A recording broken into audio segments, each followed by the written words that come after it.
जय हिंद साथियों।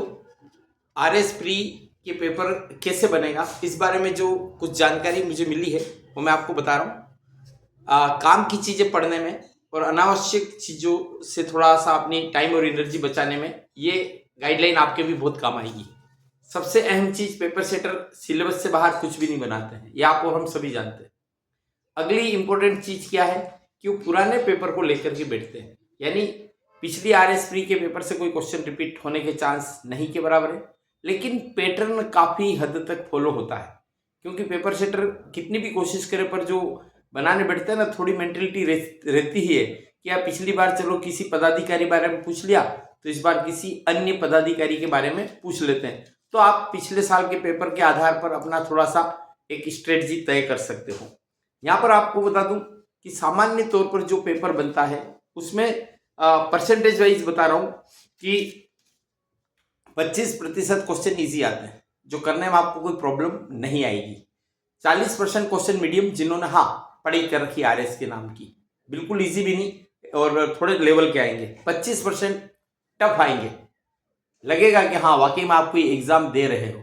और 10% क्वेश्चन इतने एक्सट्रीम टफ आएंगे कि पेपर सेटर खुद ही अगर थोड़ी देर बाद पेपर देने बैठे हल करने तो वो खुद भी भूल जाए कि उन्होंने कहाँ से क्या कैसे क्या दिया है। यहाँ पर आपको बता दूं, ये जो क्वेश्चन आते हैं ना, 1.5 महीने पहले आपका पेपर बन चुका होता है। यानी आपकी 2 फरवरी को एग्जाम है, 10 दिसंबर के पहले पहले पेपर बन गया है तो करंट उसी समय का आएगा। यानी 10 दिसंबर के बाद के करंट आने के चांस नहीं है समसामयिक। मॉडरेशन में अगर कोई क्वेश्चन जब उसको क्रॉस चेक किया जाता है, प्रूफ रीडिंग की जाती है और कोई क्वेश्चन डिलीट हो और उस दिन बनाया जाए और वो उसी दिन के न्यूज़पेपर वगैरह से कहीं से उठा लेवे, पर ये भी 1.25 महीने पहले की बात ही होती है, एंड टाइम पे कोई चेंज नहीं होता है। अब क्वेश्चन कहाँ से आएगा? ऑथेंटिक किताबें 6ठी से लेकर 12वीं तक की आपकी जो टेक्स्ट बुक के स्कूलों में जो किताबें चलती है, सरकारी किताबें है ना, और सूजस वगैरह जो गवर्नमेंट के प्रकाशन है, कुरुक्षेत्र है, बजट, आर्थिक समीक्षा वाले, उनमें से आएंगे। माई मिशन उदयपुर में जो फ्री कोचिंग क्लासेस है, यहाँ पर इन्हीं स्टैंडर्ड किताबों को फॉलो करके पढ़ाया जाता है। ये आपके काम आ सकते हैं। बाकी आपके एरिया में जहाँ भी जो भी पढ़ा रहा, अगर उन चीज़ों को फॉलो करके पढ़ा रहा तो वो आपके काम की है।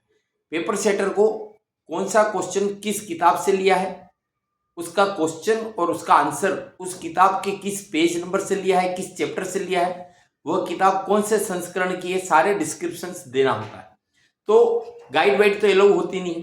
तो स्टैंडर्ड किताबों से आने के कारण आप ये बात मान के चलिए कि आपको इधर उधर भटकने की जरूरत नहीं है। आप उनको ही आखिरी समय में भी आप पढ़ सकते हैं और आगे के लिए भी तैयारी के लिए आप ध्यान में रख सकते हैं। यहाँ पर एक चीज और देख लीजिएगा, 4 सेट बनेंगे कम से कम भी। तो 4 सेट में भी हर एक सेट में जो आपके सिलेबस के अलग अलग हिस्से हैं, भाई साइंस टेक्नोलॉजी अलग है, मैथ्स अलग है, तो स्पेशलिस्ट बनाएंगे। एक ही व्यक्ति तो पेपर बना नहीं रहा है। तो आप ये मान के चलिए कि पेपर आउट होने की, लीक होने की बहुत हाई लेवल पर पहले हुआ करता था। इस सरकार में चीजें संभव नहीं है, तो आप किसी के झांसे में या बहकावे में मत आइए बिल्कुल भी। एक बात और है, पेपर सेटर जो क्वेश्चन बनाते हैं ना, वो कठिन या सरल उनके ऊपर निर्भर है। कहीं पर भी ये गाइडलाइन नहीं होती कि आप इस चैप्टर से कठिन क्वेश्चन बनाइए।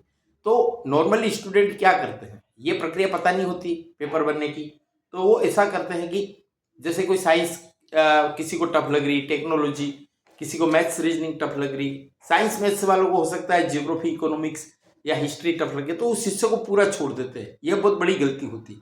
आपने जिस हिस्से को पूरा छोड़ दिया, हो सकता है पेपर सेटर उसमें से बहुत सरल बना लेवे, स्टार्टिंग से ही बना लेवे। जैसे निर्वाचन आयोग आपने छोड़ दिया और परीक्षा में क्वेश्चन आ गया, निर्वाचन आयोग संविधान के कौन से भाग में है या इससे संबंधित अनुच्छेद कौन सा है, तो आपके साथ तो चोट हो जाएगी। तो नॉर्मल सा क्वेश्चन भी आ सकता है जिसको आप कट छोड़ रहे हो, और किसी में आपकी बहुत मास्टरी है और उसमें काफी डीप में पूछ लिया और आप वो कर ही नहीं पाए, तो आपकी सारी तैयारी व्यर्थ हो गई।